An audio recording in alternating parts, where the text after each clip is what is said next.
नमस्कार, India voice पर बहुत स्वागत है आपका। मैं हूं आपके साथ प्रियंका मिश्रा।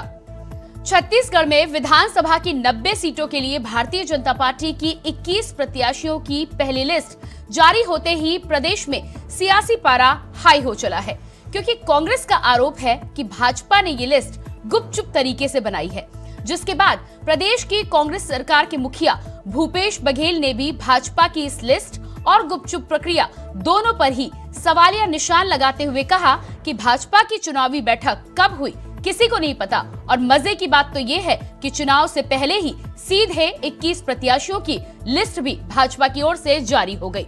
मुख्यमंत्री भूपेश बघेल ने बीजेपी पर निशाना साधते हुए और अपनी पार्टी का हवाला देते हुए कहा है कि हमारी पार्टी में प्रजातांत्रिक व्यवस्था है, जिसके आधार पर फैसले लिए जाते हैं, न कि बंद कमरे में। वहीं दूसरी तरफ उन्होंने पूर्व मुख्यमंत्री डॉक्टर रमन सिंह के भतीजे विक्रांत सिंह को टिकट मिलने और अभिषेक सिंह के नाम पर भी तंज कसते हुए कहा है कि बीजेपी के लिए परिवारवाद केवल दूसरी पार्टी में होता है, अपनी पार्टी में नहीं। तो आज इसी विषय पर हम बात करेंगे, लेकिन उससे पहले आप देखिए ये रिपोर्ट।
आप लोगों को पता नहीं चला कब उनके मंडल के बैठक हुए, कब जिला के बैठक हुए, कब प्रदेश के बैठक हुए और कब अनुशंसा कर दी गई, ये किसी को पता नहीं चला। हमारे में तो कम से कम ये है कि प्रजातांत्रिक प्रक्रिया से जिसको आवेदन करना है वो कर सकता है। अब वही तो देखना है, विक्रांत सिंह को टिकट मिल गया तो रमन सिंह या अभिषेक सिंह को मिलता है कि नहीं मिलता है। तो परिवारवाद केवल दूसरों के लिए है कि अपने लिए भी है। यानी भाजपा की इस लिस्ट को लेकर कांग्रेस और बीजेपी में आरोप प्रत्यारोप का दौर शुरू हो गया है। जमकर एक दूसरे पर वार पलटवार हो रहे हैं। अब भारतीय जनता पार्टी को घोषणा पत्र की बजाय प्रायश्चित पत्र बनाना चाहिए। उन्हें इस बात का प्रायश्चित करना चाहिए जनता के बीच में जाके कि जनता ने उन्हें 3 बार घोषणा पत्र बनाने का मौका दिया था, लेकिन वादा करके वो मुकर गए। हम जाएंगे, हम जा रहे हैं अपने सकारात्मक पक्ष को लेकर। हमने जो कहा था वो किया। हम जनता को उसकी प्रगति यात्रा ले जाकर दिखा रहे हैं कि कैसे हमारी सरकार ने पिछले 4.5 साल में छत्तीसगढ़ की फिजा को बदला है, छत्तीसगढ़ की संस्कृति को आगे बढ़ाया है, छत्तीसगढ़ की आर्थिक उन्नति किया है, छत्तीसगढ़ के युवाओं को रोजगार दिया, छत्तीसगढ़ के किसानों को आत्मनिर्भर किया है। नहीं, और तो अब मज़ा आएगा। और मज़ा इसलिए भी आएगा कि एक ऐसे धोखेबाज, फरेबी, झूठ बोलने वाला, शराब नदियाँ बहाने वाला, भ्रष्टाचार करने वाला एक मुख्यमंत्री से जो छत्तीसगढ़ को कलंकित कर दिए हैं और खासकर पाटन क्षेत्र को कलंकित करने वाले इस मुख्यमंत्री के साथ लड़ने का मुझे अवसर पार्टी ने दी है। बहुत मज़ा आएगा। हाँ, वो अंदर की पीड़ा मैं समझता हूँ उसकी, मेरे से ज़्यादा कोई नहीं जानता। वो चेहरे से ठीक है दिखावापना कर रहे होंगे, लेकिन अंदर क्या बीत रही है वो मैं समझ सकता हूँ और पाटन की जनता समझ सकती है। उसके मन में कितना डर और भय हो गया है, और वो डर बहुत जल्दी समाप्त होगा और अब अपने धरातल में आएंगे वो।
छत्तीसगढ़ में एक तो कांग्रेस और भारतीय जनता पार्टी आमने सामने हैं, दूसरी तरफ काका भतीजा भी पाटन सीट पर आमने सामने हैं। ऐसे में देखना ये होगा कि आने वाले समय में इसको लेकर क्या कुछ निकलकर सामने आता है। इसी पर हम बातचीत करेंगे, लेकिन उससे पहले रुकते एक छोटे से ब्रेक के लिए।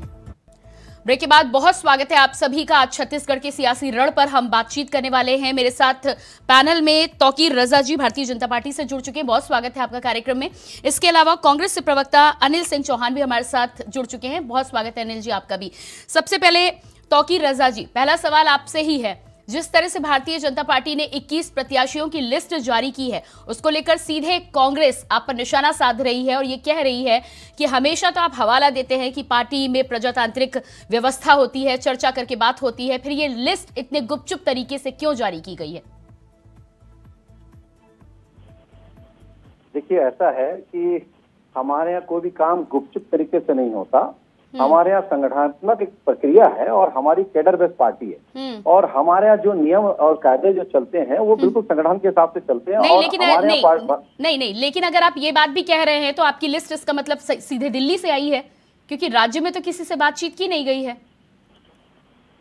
बगैर बातचीत करे लिस्ट कैसे वहां पहुंच जाएगी, पहले ये बताइए आप। बगैर बातचीत करे किसी का नाम कहीं कैसे हो सकता है? वो एक नहीं, यानी कि ये आप मान रहे हैं कि फाइनल दिल्ली में हुई है ना? कांग्रेस जो ऐसा बात कर रही है वो साफ सुथरा दिख रहा है कि कहीं ना कहीं घबरा रही है ना, तो घबरा रही है कहीं ना कहीं, तो उससे समझ में आ रहा है। अगर ये चीज नहीं होती, देखिए आज हमारा कॉन्फिडेंस उनको नजर आ रहा है कि हमारा जो मनोबल और रणनीतिक तरीका है, हमारा रणनीतिक जो नीति हमारी बिल्कुल मजबूत है और बिल्कुल हमारा कॉन्फिडेंस बिल्कुल मजबूती से। तो आप ये मान रहे हैं कि लिस्ट आपकी फाइनल दिल्ली में हुई है ना? प्रदेश अध्यक्ष जी आपके छत्तीसगढ़ पहुंचते हैं, रायपुर पहुंचते हैं और उससे पहले ही लिस्ट जारी हो जाती है, यानी कि फाइनलाइजेशन आपका दिल्ली में हुआ है।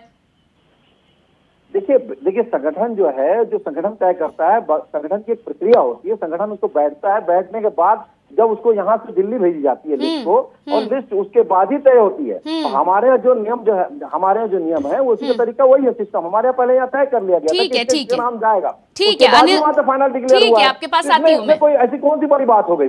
ठीक है आती हूँ आपके पास, आती हूँ आपके। अनिल सिंह चौहान जी, तौकीर रजा जी कह रहे हैं कि ऐसी कौन सी बड़ी बात हो गई अगर दिल्ली से लिस्ट आ गई तो? देखिए महोदया, बड़ी समस्या इस बात की है कि आज सवाल कांग्रेस भाजपा और चुनाव का नहीं है, सवाल लोकतंत्र का है, सवाल संवैधानिक संस्थाओं का है, संवैधानिक मूल्यों का है और संविधान का है। आज देश में जिस तरह से संवैधानिक संस्थाओं की, संवैधानिक मूल्यों की हत्या हो रही है वो हम सब देख रहे हैं। तो भारतीय जनता पार्टी देश में भी लोकतंत्र नहीं चाहती, इनकी पार्टी में तो है ही नहीं। हमारे यहाँ भी लिस्ट फाइनल हो रही है, बकायदा आवेदन लिए जा रहे हैं ब्लॉक से, रिकमेंडेशन लिया जा रहा है ब्लॉक और जिलों से, निचले स्तर से नाम मंगाए जा रहे हैं, फिर उस पर प्रदेश बात करेगा, राष्ट्रीय कमेटी बात करेगी और उसके बाद जो व्यक्ति आवेदन नहीं किया उसको टिकट नहीं मिलेगा। जो आवेदन किया है उन नामों का सर्वे होगा, उसके बाद टिकट। लेकिन इनके साथ दिक्कत ये है कि पार्टी में भी राष्ट्रपति शासन है, यहाँ प्रदेश के सारे नेता गौण है, ना इनके पास चेहरा है ना मुद्दा है। ये 5 सालों तक अपने घरों से निकले नहीं। तो भारतीय जनता पार्टी के जो राष्ट्रीय नेता हैं, विशेषकर अमित शाह जी, वो चुनाव का संचालन कर रहे हैं, दिल्ली चुनाव का संचालन कर रही है। वहां से जब हंटर चलाते हैं तो ये मीटिंग में जाते हैं, इनकी कुछ नहीं सुनी जाती, बता दिया जाता है ये लड़ेंगे। और सबसे बड़ा उदाहरण इसका ये है कि भारतीय जनता पार्टी के जितने घोषित प्रत्याशी हैं, आप मैक्सिमम लोगों का वो स्क्रीन, इंटरव्यू स्क्रीन देख लीजिए, उनकी रिकॉर्डिंग देख लीजिए, सारे लोगों ने कहा भैया मैं तो यहाँ था, मुझे पता ही नहीं। चलिए ठीक है अनिल जी मैं आपके पास आती हूँ, ठीक है मैं आपके पास वापस आती हूँ। हमारे साथ वरिष्ठ पत्रकार के शर्मा जी भी जुड़ चुके हैं, आपका भी बहुत स्वागत है कार्यक्रम में। और इसके अलावा हमारे साथ डॉक्टर अजय चंद्राकर भी जुड़ चुके हैं, आपका भी बहुत बहुत स्वागत है। के शर्मा जी, अगला सवाल मेरा आपसे है। जिस तरह से हम यहाँ पर चर्चा कर रहे हैं, भारतीय जनता पार्टी की जो 21 प्रत्याशियों की लिस्ट जारी हुई है और सबसे बड़ी बात है कि ABCD में डिवाइड किया है सीटों को, और अब जो D लेवल की जो सीटें हैं उनको लेकर सबसे पहले उन्होंने लिस्ट जारी कर दी है। तो ये उनकी रणनीति का हिस्सा भी हो सकता है, लेकिन कांग्रेस की तरफ से जो आरोप लग रहे हैं उनको लेकर क्या कहना है आपका? देखिए, कांग्रेस अपनी बात कह रही है, वो उनको विपक्ष में है और अपनी ओर से जो बात कर रहे हैं वो अपनी जगह है कि किस प्रकार से कांग्रेस अध्यक्ष का बयान आ रहा है, भूपेश बघेल का बयान है, वो अलग चीज है। लेकिन भाजपा ने अपनी जो रणनीति बनाई है उसमें 4 कैटेगरी में बांट करके जो कठिन सीट कही जा सकती है उनमें से 21 सीटों के प्रत्याशियों की घोषणा की है, क्योंकि देर से प्रत्याशी घोषित इसलिए कोई राजनीतिक दल करता है कि बगावत ना हो जाए। बगावत को रोकने के लिए अंतिम क्षण में जब नामांकन का अंतिम दिन होता है तब प्रत्याशी घोषित किया जाए। लेकिन ये ऐसी सीटें हैं, अभी जो 21 सीटें हैं जहां पे भाजपा पूरी तरह से लगातार पराजित होती रही है। इन सीटों पर प्रत्याशी खड़ा करने का मतलब उनको कार्यकर्ताओं को एक समय मिलेगा, जो प्रत्याशी उसको समय मिलेगा, और ये मजबूत कांग्रेस के प्रत्याशी हैं जिनके खिलाफ इनको चुनाव लड़ना है। तो ये भाजपा की अपनी रणनीति है। इसके माध्यम से एक प्रयोग भी कहा जा सकता है कि 3 माह पूर्व जिस तरह से प्रत्याशी घोषित, कर्नाटक में आप देखेंगे देवरी से प्रत्याशी चयन का नुकसान भी झेलना पड़ा है। तो एक राजनीतिक दल में आ रहा है, कार्यकर्ताओं को, प्रत्याशियों को एक समय दिया जाए, उसके चलते हुए किया जा रहा है। जिस तरह से भूपेश बघेल की बात करें, पाटन से यदि विधानसभा चुनाव की यदि बात करें, लगातार जीत रहे, उनके खिलाफ यदि प्रत्याशी सांसद को यदि मैदान में उतारा जाता है, जो कि लोकसभा चुनाव में लगभग 22,000 मतों की लीड पाटन विधानसभा क्षेत्र से लेते हैं, जबकि भूपेश बघेल अपने विधानसभा क्षेत्र में मोतीलाल साहू को, भाजपा प्रत्याशी को 27,000 मतों से पराजित किए थे।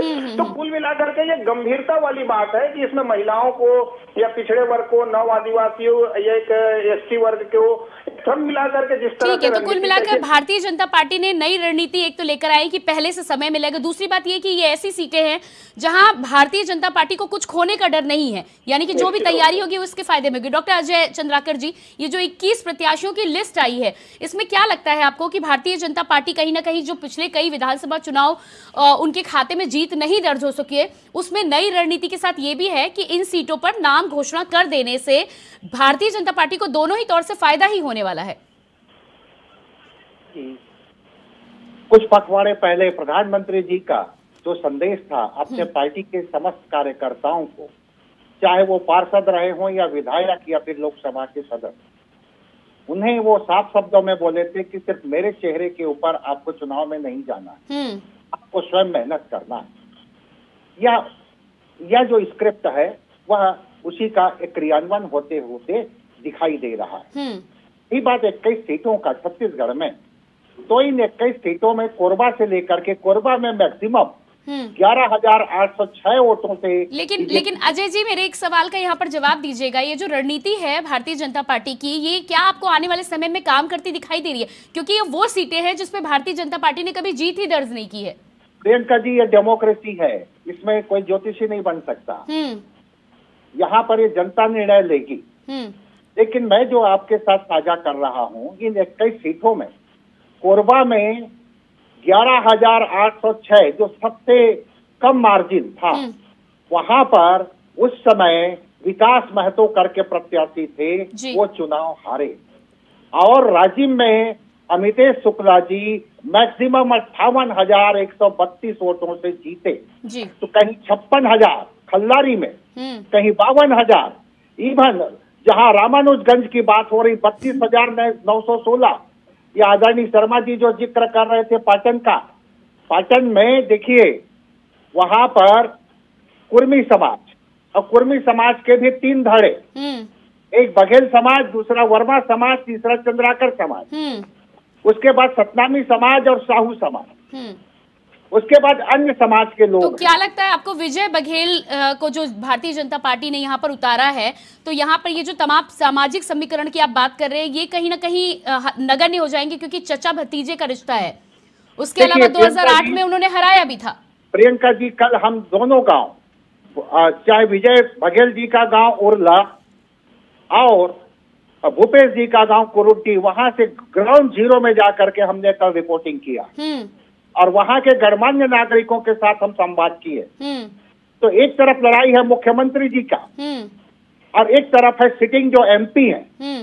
लेकिन यहाँ पर अभी कल का जो हम जो साक्षात्कार लिए उसमें निष्कर्ष यही है कि वर्तमान समय में अभी सीएम का पलड़ा भारी है और विजय बघेल जी को यहाँ पर समय मिल गया है, वो इन 3 महीनों में किस तरह से कम्युनिकेट होते हैं। तो क्या आप मान रहे हैं अजय जी, क्या आप मान रहे हैं कि भूपेश बघेल जी के लिए खतरा हो सकते हैं विजय बघेल? बिल्कुल नहीं, बिल्कुल नहीं।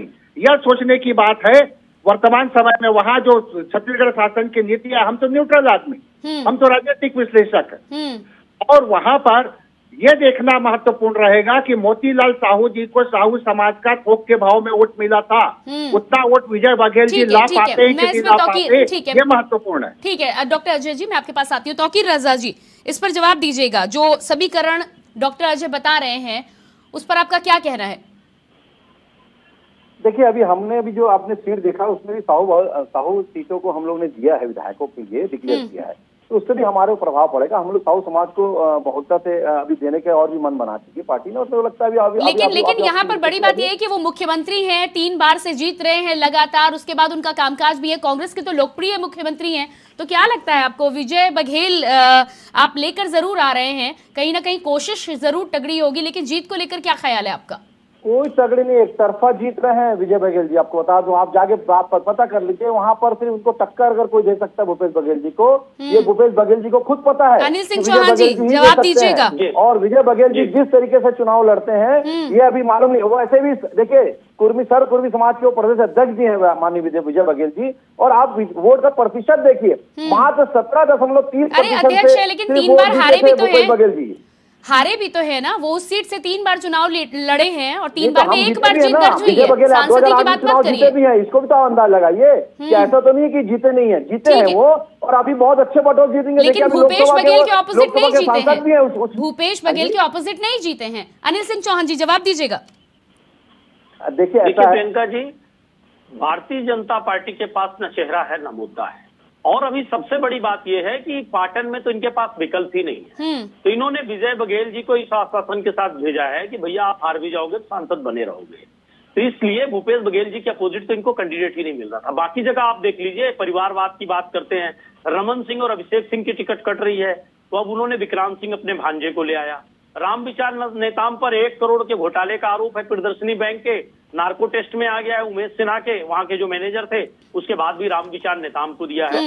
और भारतीय जनता पार्टी 5 सालों से विपक्ष में थी प्रियंका जी, लेकिन 15 साल के हमारे शासन को आप लोग ने साबित नहीं कर पाया इल्जाम लगाने के अलावा। और रही बात परिवारवाद की, तो पूरे देश जानता है परिवारवाद कहाँ पर है, और परिवारवाद कहाँ पर है। ये देखिए आप, आज गांधी परिवार को परिवारवाद का जनक कहा जाता है, चाहे वो नेहरू लेडी, अगर इतना ही था परिवारवाद का, इंदिरा गांधी को आप लोग याद करते हैं, इंदिरा गांधी को दादी के रूप में याद करते राहुल गांधी जी, अपने दादा को क्यों नहीं याद करते फिरोज गांधी को, ये बता दीजिए जरा। उनके नाम से कोई योजना क्यों नहीं चलाई जाती? इंदिरा गांधी के नाम से योजना चलाई जाती है, राजीव गांधी के नाम से योजना चलाई जाती है, अरे भाई फिरोज गांधी के नाम से भी चला लीजिए ना। और रही बात, हमने तो घोषणा कर दी, आप कब घोषणा कर रहे हैं? सर फुटबॉल की स्थिति अभी आप क्या है? लेकिन तौकीर रजा जी, उनका सवाल भी तो सही है। तौकीर रजा जी बैठक ली तो सिर्फ फुटबॉल की स्थिति थी वहाँ पर। तौकीर रजा जी सुन लीजिए पहले, तौकीर रजा जी सुन लीजिए। कांग्रेस का जो सवाल है वो भी तो सही है ना, पुरानी पार्टी, उस पर परिवारवाद की आप बात करते हैं, लेकिन आपकी पार्टी में भी खंगाला जाए तो रिश्तेदार तो निकल कर सामने आते हैं, फिर टिकट भी मिलता है। प्रियंका जी सिर्फ एक बात तो ऐसा है कि ये लगाएंगे, देखिए कहीं ना कहीं रिश्तेदारी किसी न किसी को निकलती है, उसको आप परिवारवाद का रूप नहीं दे सकते। ये इस टाइप की बातें कर रहे हैं, ये परिवारवाद नहीं है। परिवारवाद का ये मामला होता है कि इनके ही बेटे को दिया जाए तो अलग बात है, विधायक को विधायक के बेटे को दिया जाए, मंत्री को मंत्री के बेटे को दिया जाए। मेरा सवाल के शर्मा जी से मेरा सवाल है। परिवारवाद तो आपने लगा के रखा है साहब, आपने मांग कर रखा परिवारवाद को। अरे ठीक है, मुझे के शर्मा जी के पास जाने दीजिए। दुनिया देख रही चौहान जी, परिवारवाद का क्या आप गांधी राहुल गांधी के परिवारवाद करती है कांग्रेस, तो जवाब दे दीजिए कि जयंत शाह कितने मैच खेले हैं। तौकीर रजा जी, अनिल सिंह चौहान जी, आप एक एक करके बोले, ऐसे आप डिबेट करेंगे तो जनता आपकी बात को क्या सुन पाएगी? आप जनता को संदेश देने के लिए आए हैं ना, एक एक करके जवाब आप जरूर दीजिए, लेकिन एक एक करके दीजिए, दर्शकों को ऐसा ना हो कि समझ ही ना आए कि आप क्या बोलना चाह रहे हैं। के शर्मा जी, अगला सवाल मेरा ये है कि परिवारवाद की जब भारतीय जनता पार्टी बात करती है तो केंद्रीय राजनीति में बड़ा मुद्दा है ये, और बड़े बड़े नेता परिवारवाद को लेकर बड़े बड़े मंचों से बोलते नजर आते हैं, लेकिन जब राज्य की बात आती है तो वो तमाम रिश्तेदार निकलकर सामने आते हैं जिताऊ सीट लेकर। निश्चित रूप से जब परिवारवाद की बात आती है, अपने ऊपर आती है, तो कहते हैं कि जीतने योग्य प्रत्याशी को हम टिकट दे रहे हैं, ये बात आती है। यही स्थिति वहां पे खैरागढ़ की आ रही है, लगातार भाजपा वहां पे हार रही है। तो अब ये बात आ रही है कि विक्रांत सिंह को जिनको टिकट दी जा रही है, निश्चित रूप से रमन सिंह के भांजे हैं, तो आने वाले समय में ये परिवारवाद कांग्रेस के लिए जो एक बचाव का रास्ता बनेगा। क्योंकि कांग्रेस में भी ऐसे हैं कि जो अभी विधायक है या वरिष्ठ नेता है, उनके रिश्तेदारों को भी टिकट मिलेगी और मिल सकती है, कहा जा सकता है। लेकिन अभी की स्थिति में यह है कि परिवारवाद जो है, दोनों राजनीतिक दल की बात करना अलग चीज है, वास्तविक धरातल की स्थिति अलग होती है। रमन सिंह के पुत्र अभिषेक सिंह, क्या एक को मिलेगा तो दूसरे को टिकट मिलेगा, यही सवाल। ठीक है, तौकीर रजा जी जवाब दीजिएगा, क्या कहना चाह रहे हैं आप जी? देखिए परिवारवाद की मैं फिर से वही बोलना चाहूंगा, परिवारवाद किसको कहेंगे? भाई एक कोई विधायक था या कोई मंत्री था, उसके बेटे को देना, सुपुत्र देना परिवारवाद कहलाता है। भाई अगर किसी की रिश्तेदारी निकल के आती है तो उसको परिवारवाद कैसे बोल देंगे? परिवारवाद ये है और उनके परिवार को परिवारवाद तो ये भी है कि आपके तमाम कार्यकर्ता होते हैं, धरातल पर काम करते हैं, और जब सीट पर नाम फाइनल करने की बात होती है तो कहीं ना कहीं उसका फायदा मिलता है परिवार के लोगों को। सिंह जी भी धरातल पे जमीन पे स्तर से काम करते आ रहे हैं, आज की बात नहीं है, और उन्होंने विभिन्न मोर्चों में विभिन्न हमारे जो भारतीय जनता पार्टी के जो ठीक है मेरे पास 20 सेकंड का समय डॉक्टर अजय जी, मैं आपके पास मेरे पास 20 सेकंड का समय। डॉक्टर अजय जी मुझे बताइएगा, परिवारवाद को लेकर जो कांग्रेस बात कह रही है उस बात में कितनी सच्चाई है? जी छत्तीसगढ़ की राजनीति में 1970 से परिवारवाद दिखाई दे रहा है। संविधान भले ही कहता है कि एक इसमें ये चीज नहीं होना चाहिए, और ये स्टार्ट होता है 1970 में नेमीचंद श्रीमाल जी से, और ये बीजेपी में भी है। आप बहुत बढ़िया प्रश्न आदरणीय शर्मा जी से किए थे। प्रेम कुमार धूमल, अनुराग ठाकुर के पिताजी 2 बार सीएम रहे, राजनाथ जी के पुत्र पंकज जी, और प्रधानमंत्री जी से मैं सहमत हूँ, वो बढ़िया इस विषय के ऊपर चिंता प्रकट कर रहे हैं। उनका जो कहना है कि प्रतिभा का ये दुश्मन है परिवारवाद, और प्रियंका जी इसी वंशवाद की राजनीति के ऊपर मेरे निर्देशन में पीएचडी भी हुआ छत्तीसगढ़ के ऊपर। तो समय कम है, 20 सेकंड में क्या जिक्र होगा? आप ले लीजिए पीयूष गोयल की माता चंद्रकांता गोयल जी 3 बार मातुंगा से विधायक रही। उनके पिताजी वेद प्रकाश गोयल माधवराव सिंधिया से लेकर के आप येदुरप्पा तक के परिवार तक, लेकिन प्रधानमंत्री जी का यह चिंता प्रकट करना परिवारवाद of the family, by the family, for the family के लिए नुकसानदेह है, और ये इसमें अपना हित देखते हैं पार्टियों के लिए, लेकिन गठबंधन भी जो कर रहे हैं उनमें भी। ठीक है, समय की कमी है, इस चर्चा को हमें यही विराम देना होगा। डॉक्टर अजय बहुत बहुत धन्यवाद आपका, के शर्मा जी बहुत धन्यवाद, तौकीर रजा जी आपका भी बहुत बहुत धन्यवाद अपना समय हमें देने के लिए, और उसके साथ साथ अनिल सिंह चौहान आपका भी बहुत बहुत धन्यवाद। तो जिस तरह से आज हम छत्तीसगढ़ की राजनीति को लेकर बात कर रहे थे, छत्तीसगढ़ में जिस तरह से भारतीय जनता पार्टी की लिस्ट सामने आई है, और ऐसे में कांग्रेस और बीजेपी के बीच वाद, आरोप और प्रत्यारोप, वार और प्रतिवार का जो दौर शुरू हुआ है, वो दौर तो अब चुनावी रण तक चलता रहेगा। लेकिन कुल मिलाकर यहाँ पर बात यह है कि जो पार्टियां आरोप लगाती हैं वो अपने गिरेबान में झांक कर नहीं देखती हैं। आने वाला समय बताएगा कि जनता किस तरह से इन दोनों ही पार्टियों को लेकर फैसला सुनाती है और किसको एक बार फिर से सत्ता के सिंहासन तक पहुंचाती है। फिलहाल हमारे इस खास कार्यक्रम में इतना ही, लेकिन खबरों के लिए आप लगातार बने रहिए इंडिया वॉइस के साथ। मुझे दीजिए इजाजत, नमस्कार।